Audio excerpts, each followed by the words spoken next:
تتخيل موقف محرج حصل لك ممكن تحس بالإحراج وكأنك لسه عايشه دلوقتي حالا. لو سرحت في لحظة فرح ممكن قلبك يدق بسرعة قوي وتبتسم من غير ما تحس. طب هو عقلك ما يعرفش يفرق؟ دي ابسود رقم 6 من سلسلة العلم بيقول ايه كل تلات الساعة 3. يلا بينا نقول ان الدماغ البشري عبقري بس مش مثال. واحدة من أغرب الحاجات اللي اكتشفناها إن العقل بيشتغل مع الخيال كأنه واقع، خصوصا بقى لما يكون التخيل واضح ومليان مشاعر. في دراسة عملوها في جامعة هارفارد، جابوا مجموعتين من الناس، مجموعة بتتدرب على البيانو ومجموعة تانية خلوهم يحاكوا الواقع هم بيتمرنوا على البيانو من غير ما يلمسوا البيانو أصلا. بعد أسبوع بقى لما فحصوا أدمغتهم لقوا إن نفس المناطق العصبية اللي في المخ اشتغلت تقريبا بنفس الطريقة، والنتيجة حتى اللي تخيلوا أدائهم في التمرين اتحسن. السر بقى هنا إن الدماغ مش بيشتغل بأنظمة الواقع والخيال، لكن بلغة اسمها لغة التجربة. لما التجربة دي تكون قوية سواء حصلت فعلا أو تخيلتها، العقل بيحس بيها وبيتفاعل معاها بنفس الطريقة. ليه تطبيقات رهيبة زي العلاج بالتخيل والمصابين بالقلق أو الصدمات النفسية، واللي بيساعدهم يواجهوا مواقف مرعبة داخل عقلهم بأمان. ده بيقلل التأثير النفسي الواقع عليها. كمان في تقنية اسمها scripting imaginary، دي بتخلي الشخص يتخيل موقف مؤلم بس بنتيجة مختلفة، عقله فعلا بيتعامل مع النتيجة الجديدة كأنها هي اللي حصل، وده بيقلل الألم النفسي. حتى الرياضيين الكبار بيستخدموا التخيل بشكل يومي. عندنا مايكل فيليبس السباح الأولمبي يتخيل تفاصيل كل سباق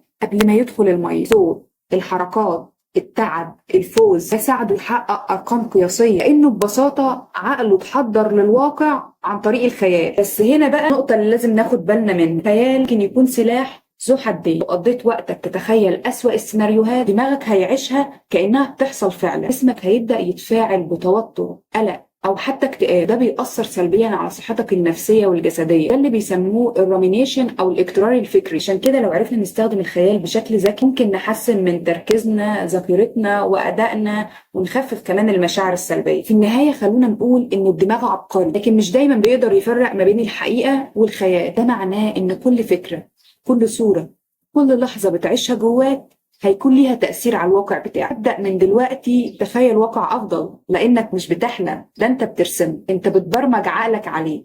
وخطوة جديدة، درس جديد، وإحنا دايما مع بعض في رحلة المعرفة.